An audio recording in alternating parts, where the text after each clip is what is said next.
bien salut tout le monde, c'est Néo. Aujourd'hui on se retrouve pour la vidéo achat-réception de colis numéro 12 dans laquelle nous allons faire l'unboxing de ma nouvelle caméra, c'est-à-dire la Hyundai. Je n'ai plus la référence en tête, de toute façon je la mettrai juste devant en notation sur la vidéo, parce que la référence de ce genre de caméra est assez compliquée. Du coup j'ai oublié et c'est même pas marqué sur la boîte, il y a juste marqué Hyundai Action Camera. Donc, alors cette caméra, où est-ce que je l'ai acheté? Je l'ai acheté chez Electrodépôt, donc c'est un magasin qui fonctionne avec des arrivages. En fait, c'est un peu comme un boulanger ou un darty. Sauf que là, ça fonctionne que par arrivage. Genre, tu as un produit et tu auras 1500 pièces dans un magasin, par exemple. Et donc j'ai acheté cette caméra au prix de 50 euros. Et franchement, pour 50 euros, elle fait vraiment pas mal de choses. En fait, c'est pas moi qui l'ai payé, donc j'ai eu pour mon anniversaire qui était genre une semaine. Quelque chose comme ça, ouais, une semaine ou deux, je sais plus. Du coup, voici l'emballage en carton. Il est pas, c'est un emballage cheap, il est vraiment pas super. Donc à l'avant, nous pouvons voir la caméra juste ici. Encore une caméra avec un effet un peu gloss par-dessus. On peut le voir avec la lumière. Ici sur le côté, on peut voir à peu près les accessoires qu'on aura avec cette caméra. Donc le boîtier étanche, etc. De toute façon, une fois que j'oublie que, pardon, j'oublierai. De toute façon, une fois que j'ouvrirai ça, je vous montrerai ça en détail. Ensuite, l'arrière de la boîte, on a plusieurs langues. Donc ici, le français, c'est juste ici. Donc cette caméra possède un écran derrière pour pouvoir contrôler, un écran de contrôle, ils appellent ça. On va pouvoir paramétrer la caméra en gros, donc il fait seulement 1,5 pouces, mais bon, on ne va pas regarder les vidéos dessus, donc c'est pas important. Le boîtier est étanche jusqu'à 30 mètres.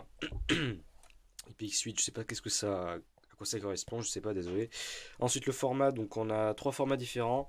Le format Full HD 1080p en 30 fps, genre comme je filme maintenant avec mon autre caméra. Un format 720p 60 fps et un format 720p 30 fps. D'ailleurs, je vous invite à rester jusqu'à la fin de la vidéo, que je vous ferai un petit sondage pour savoir qu'est-ce que vous préférez entre la 1080p 30 fps et la 60p 720p pardon 60 fps. Donc du coup, comme évidemment je ne peux pas mettre deux résolutions différentes dans une seule vidéo, je vous mettrai des liens vers des vidéos privées. Et comme ça vous pourrez voir un petit peu la différence et vous pourrez me dire ça dans les commentaires. Ça m'aidera beaucoup pour mes futures vidéos. Donc comme je ne sais pas ce qui vous correspond le mieux. Ensuite, qu'est-ce qu'on a d'autre? On peut prendre des photos avec. Donc un capteur 5 mégapixels, on peut monter jusqu'à 12 mégapixels avec le format JPEG. L'objectif, donc son angle c'est 170 degrés. Voilà, il y a une exposition automatique, sensibilité auto, balance des blancs auto. Il y a un port micro HDMI. Par contre, je connais absolument pas cette connectique et je n'ai jamais vu de câble là-dessus. Franchement, je sais pas trop. Mais en interne, voilà, on s'en fiche un petit peu. Donc là, on peut mettre une carte micro SD dedans et pas juste SD. Voilà. Le maximum qu'on peut mettre, c'est 32 Go.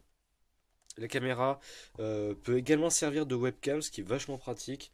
Donc j'aurai maintenant une webcam en HD, ce qui est vachement cool. J'aurais même plus besoin de m'acheter la Logitech C920. Donc du coup, en la branchant directement en USB, compatible Windows XP, voilà tout. Bon, ça marche sur Windows 8 et tout. À mon avis, ça doit marcher aussi sur Windows 10. Il ne devrait pas y avoir de problème. Pour la batterie, c'est une Lion, oui, 900 mAh, 3,7 volts, pardon. L'alimentation, donc c'est en USB 5 volts. Et en ampères, on s'en fout. Voilà. Donc les accessoires, on va les voir tout de suite. De toute façon, j'ai déjà ouvert cette caméra pour le vide-grenier numéro 11. Donc là, je vais juste vous montrer un petit peu qu'est-ce que vous allez avoir en ouvrant cette boîte. Alors tout d'abord, nous allons ouvrir ça. Je vais faire un test. Est-ce que ce serait pas mieux si je fais ça? Pas du tout. On va remettre la lumière. Ça fait une espèce de reflet. Du coup, donc c'est pas. Donc du coup, j'ai déjà ouvert la boîte, donc ce sera pas comme ça que vous l'aurez. Là, vous voyez des trucs vides. Donc on regarde par exemple la caméra. Hop, on baisse ça. Donc voilà, donc ça c'est les. Comment dire? Je sais pas comment appeler ça, mais en gros les supports pour GoPro, on peut clipser tous les accessoires, pardon, et on les visse à l'aide de ce truc. Donc là c'est le boîtier étanche, on voit qu'il y a des boutons qui ressortent pour pouvoir l'utiliser même quand il y a le boîtier. Un petit défaut que j'ai pu constater pendant le dernier vide-grenier, c'est qu'elle ne capte pas le son avec le boîtier. De toute façon, le son est mauvais, mais vous inquiétez pas, maintenant j'ai trouvé comment enregistrer le son à part. C'est tout con, hein. Il suffisait juste que je reprenne exactement mon système d'avant, mais que j'enregistre que le son. Donc comme ça, vous aurez pour les prochains vide-greniers et une bonne image et un bon son. Donc là, normalement, le prochain vide-grenier devrait vous plaire. Voilà, voilà. Donc là c'est l'écran LCD, de toute façon on va ouvrir ça. Alors pour ouvrir j'ai assez galéré, parce qu'il y a deux flèches qui nous montrent que ça, logiquement on tire, et là il y a une autre flèche ici. Alors je pensais qu'il fallait faire genre un truc comme ça. En fait il faut prendre, voilà je vais mettre comme ça, il faut prendre ça comme ça, et on tire ici. Voilà, ce clips comme ça. Donc on peut sortir la webcam de son boîtier étanche. La webcam, qu'est-ce que je raconte? La caméra, pardon. Voici le boîtier vite fait. Donc la caméra avec un petit revêtement bien sympa au-dessus. Enfin sur la face avant, j'aime beaucoup. Ici on a l'objectif. Par contre, j'aime pas trop la qualité du plastique sur les côtés, qui fait un petit peu cheap à mon goût. Mais celle du par-dessus là sur le devant, je la trouve vachement sympa. Donc la marque Hyundai, HDMI 80p. Pour le coup, c'est pas de la fausse HD chinoise, je sais pas trop quoi. Pour le coup, ça fait vraiment une belle image, mais je suis vachement content. Donc sur les côtés ici on a les boutons pour se balader dans les menus. Ici donc le bouton pour allumer la caméra et également pour se balader dans les menus parce qu'il n'y a que 4 boutons. Ici le bouton OK, donc soit pour prendre des photos, pour filmer, soit pareil pour se balader dans les menus. Ici alors avec le reflet Envira à mon avis, ça de macro. Voilà l'écran LCD. Alors c'est un petit peu rayé, bizarre, mais c'était déjà comme ça quand quand j'ai acheté la caméra. Sur le côté, nous avons le port pour carte micro SD, le port pour micro USB vers un ordinateur, donc en USB, et ici le port micro HDMI. Et cette macro, elle me saoule. Voilà, voilà. Donc voilà, c'est ça de côté, je vous montrerai un petit peu les options tout à l'heure. Pour l'instant, on va se pencher un peu plus sur les accessoires qu'on peut avoir là-dedans. Donc la vidéo risque d'être un petit peu longue, mais bon. Alors ici, nous avons un support pour vélo qui est un peu casse-pied, je trouve, à mettre parce qu'il faut dévisser les deux trucs, puis enlever ça, le remettre et tout. Mais bon, franchement, donc petit défaut là-dessus, c'est que je trouve qu'il tient pas ultra bien. Par exemple, quand j'étais en vélo, des fois la caméra se baissait toute seule et tout. Mais bon, ça fait quand même son taf. Ici, donc on a quand même des accessoires pour voiture, notamment celui-ci, qui est un accessoire. Donc c'est une ventouse qui se fixe sur le pare-brise de la voiture. Et donc on peut mettre sa caméra dessus pour faire une dashcam en gros, si vous préférez. Voilà. Donc là encore un support, voilà, avec une vis. Donc il y a plein de petits supports et tout. Quand je regarde ça au début, je me dis mais à quoi ça correspond et tout. Ici, donc ça c'est la prise allume-cigare. Je vais pas la sortir parce que j'ai pas de voiture, ça me sert pas. Mais par exemple, donc si vous l'utilisez en tant que dashcam ou quelque chose comme ça, et il faut que vous rechargez votre petite caméra, donc vous pouvez la brancher sur la prise allume-cigare, juste ici, qui se branche ici, donc comme vous le voyez, en micro USB. Et ensuite, on a une sangle pour faire passer ça sur... ça, il me semble que c'est pour accrocher un casque. Et donc ici, nous avons du scotch double face 3M. Voilà, voilà. Ensuite, qu'est-ce qu'on avait d'autre? On avait ceci, mais ça c'était avec mon harnais ventral, oui, parce que j'en ai acheté un. Je vais vous le montrer juste après. J'ai jamais su exactement où le mettre, à quoi ça servait. Si vous le savez, dites-moi dans les commentaires s'il vous plaît, parce que je ne sais vraiment pas. Ensuite, qu'est-ce que nous avons? Il y a là un support, genre celui-là. Ça c'est le support casque, donc vraiment on passe des trucs ici, mais ça je m'en sers pour la mettre sur mon trépied. Donc je le colle sur mon trépied, comme c'est du double face. Et du coup on met ça par-dessus. Voilà. Et on accroche la caméra. Donc ça, on peut le fixer sur le casque. Ça, à la base, ça sert à ça, mais moi je vais l'utiliser pour autre chose du coup, vu que j'ai pas besoin de le mettre sur mon casque. Et ça de côté. Hop, pardon. On retrouve également un manuel que je vais sortir un petit peu, qui est pas très utile, je trouve, parce que vraiment les informations dont j'avais besoin n'étaient pas dans le manuel. Par exemple, comment ouvrir ce putain de boîtier, j'ai mis peut-être une demi-heure à savoir comment le faire. Qu'est-ce que je n'avais pas d'autre? Par exemple, à quoi servait le port micro HDMI? Pour l'instant, je ne sais vraiment pas à quoi il sert. Alors par exemple ici, nous avons les informations de sécurité, ça on s'en fout. Voilà, ça, faut vraiment pas être Einstein pour savoir à quoi ça sert en gros. Pareil pour accéder à un menu, je ne savais vraiment pas comment il fallait faire et j'ai trouvé par moi-même à force. Donc il y a un cache batterie. Voilà, donc la batterie s'ouvre par ici, il y a juste à tirer ça. On a la petite batterie. Bon, je vais pas le faire, ça sert à rien. Ensuite, là, il me montre un petit peu le boîtier étanche, voilà, comme alors quelque chose qui peut être assez utile. Donc, par exemple, les résolutions et combien de temps vous pouvez tenir avec. Par exemple, si vous avez une carte micro SD de 32 gigas, vous pouvez tenir 240 minutes. Ce qui fait, si je fais le calcul, 4 heures, il me semble. Si je dis pas de conneries. Je dis pas de conneries, voilà, ça vous pouvez tenir 4 heures en 1080p 30 fps. Et un peu plus, là, ça doit être 5h20, un truc comme ça. Enfin, en gros, voilà. En gros, c'est pas à cause de la carte SD que vous n'allez plus pouvoir filmer, ce sera surtout à cause de l'autonomie de la batterie. Même si elle est très très bonne, je dirais qu'on peut tenir 2 heures facile en charge pleine. Par contre, la première charge était très très longue, peut-être plus de 3 heures. Donc, c'est un petit point négatif. Voilà. Donc, n'hésitez pas à faire pause si vous voulez connaître ça plus précisément, parce que je n'avais pas ça, c'était pas marqué sur la boîte. Et c'est pas marqué sur le site où je l'ai acheté, parce qu'il y a un site sur Electrodépôt également. Voilà, voilà. Donc il nous montre comment accéder au menu, mais il y a un menu auquel je n'ai jamais su comment accéder parce que c'était pas marqué dans le manuel, ce qui est très très con, mais ne vous inquiétez pas, je vais vous expliquer. Du coup, ça on va pouvoir le pousser un petit peu, on va pouvoir maintenant passer au harnais ventral. Du coup, j'ai gardé les emballages juste pour cette vidéo, donc voilà, ça se présentait comme ça. Il y a marqué conçu, non, c'est kit de compatibilité pour la plupart des caméras de sport. Évidemment, c'était pas compatible pour la mienne, sinon c'était pas drôle. J'ai acheté ce harnais genre 18 euros, mais on peut trouver largement moins cher sur internet. Quelque chose pour un petit peu moins de 10 euros. Et donc ça se présente comme ça, pour que vous sachiez un petit peu, voilà. Donc ça c'est le harnais. Bon, je vais pas le mettre sur moi parce que ça va être casse-pied sinon. En gros, voilà, vous passez vos bras là-dedans. Hop. Attendez. Voilà. Ensuite, il y a avec le clips. Hop là, vous le clipsez comme ça. Et là, hop. Non, vous filmez comme ça. Donc on m'a fait remarquer que le truc était un petit peu haut, on voyait rien sur les stands au vide-grenier. Donc du coup, j'ai rebaissé les lanières. Donc normalement, on devrait voir correctement. Donc du coup, en fait, que je disais que ça marcherait pas parce qu'en fait, regardez un petit peu l'embout. Regardez un petit peu le boîtier. Ça marche pas. Donc en gros, ça c'est un embout un petit peu comme les trépieds. Je sais pas si c'est exactement le même. Il me semble que oui, mais je préfère pas dire de bêtises. Mais en gros, sur certains boîtiers, donc il y a un pas de vis, on peut le visser comme ça et normalement on peut l'accrocher facilement. Sauf que sur ma webcam, eh bien, il n'y en a pas, simplement. Donc du coup, j'ai dû utiliser une petite technique. J'ai utilisé le truc de mon vélo. Voilà, le truc pour s'accrocher au guidon. Je vais pas le faire maintenant, mais en gros, je l'ai accroché comme ça.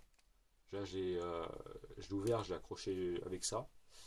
Et donc du coup, j'ai pu accrocher ma caméra là-dessus. C'était très très très très chiant d'ailleurs. Mais au moins ça marche, voilà, c'est du bidouillage, mais ça fonctionne. Maintenant, on va pouvoir passer eh bien, à la caméra, donc les fonctionnalités, tout ça. Alors évidemment, je n'aurai pas de carte micro SD dedans, donc ça va me mettre pas de carte. Mais évidemment, si je n'ai pas ma carte micro SD là-dedans, je ne peux pas filmer avec l'autre caméra, parce que je n'ai pas deux cartes. Donc voilà, je vais allumer la caméra, et j'en profite peut-être pour faire un petit zoom. Voilà. Donc voilà, on voit qu'il ne nous met aucune carte. Voilà, j'essaie de me servir du reflet pour voir quelque chose. Donc là, ici, c'est en 60 fps, comme on peut le voir juste en haut. La batterie, elle est pleine. C'est en mode vidéo, donc là, c'est de 60 fps, voilà. Donc là, c'est très très fluide, si on le voit, mais je pense pas qu'on le voit. Ouais, bah, évidemment, vu que la vidéo est en 30 fps, vous ne pourrez pas voir, mais c'est vachement fluide, on le voit directement. Ensuite, donc pour accéder au menu, pardon, donc vous cliquez sur le petit bouton, par exemple le bas. Donc ici on a ce petit menu, donc on peut changer la résolution, donc vous cliquez sur OK. Donc on a trois résolutions, 1080p 30 fps, 720p 60 fps et 720p 30 fps. Donc retour, il faut appuyer sur le bouton juste ici. Hop, je pense à regarder la caméra également. Ensuite, la qualité de la vidéo, donc la très haute, haute et normale. Donc je vous conseille de mettre en très haute déjà que la qualité, et ça c'est pas du 4K, hein, lol. Là c'est le seamless, mais je ne peux pas y accéder visiblement parce que c'est en vidéo. La balance des blancs automatique, le ralenti je l'ai mis en off. Et là donc la imp date, ça c'est pour si vous voulez par exemple afficher la date d'enregistrement sur vos vidéos, par exemple en bas à droite en général ça se met. Mais bon après ça fait moche donc moi je le fais pas. Hop. Donc pour accéder au menu, donc avec le rouage en gros, en fait quand vous êtes comme ça, il faut rester là-dessus. Et là vous appuyez sur OK. Là vous basculez sur ce menu. Et ça c'est pas marqué dans le manuel. J'ai dû le découvrir par moi-même, donc la voix, ça c'est pour par exemple si vous voulez enlever le volume et tout. Enfin, moi, je vous conseille de l'enlever, de toute façon vous n'entendrez rien, donc ça sert à rien. Le volume 0, voilà, j'ai enlevé le record de la voix. L'arrêt automatique, donc là si donc la caméra va s'éteindre toute seule au bout de 3 minutes d'inactivité. Un écran de protection, clairement je sais pas du tout à quoi ça sert. Ouais, ça va être ouais, ça va être dans ce... En gros, je pense que c'est quand vous n'utilisez pas l'écran, bah, il s'éteint au bout d'une minute. Mais juste l'écran, pas la caméra. Voilà, je pense que c'est ça. La rotation de l'écran, elle est en off. Donc apparemment, on peut aussi filmer à la verticale. Pardon, je cadre mal. Ensuite, sortie télévision. off. Donc je pense savoir maintenant à quoi sert le port micro HDMI. C'est peut-être pour la brancher sur une télé et pouvoir visionner vos vidéos ou vos photos que vous avez prises avec. La date et l'heure pour régler, par exemple, si vous voulez mettre, je vous ai dit, l'imdate sur le côté. La langue, donc moi je suis français, donc je l'avais en français. Là, c'est si votre téléviseur est en PAL ou en NTSC, NTCL, je sais plus, on va le voir. NTSC, voilà, donc moi c'est du PAL.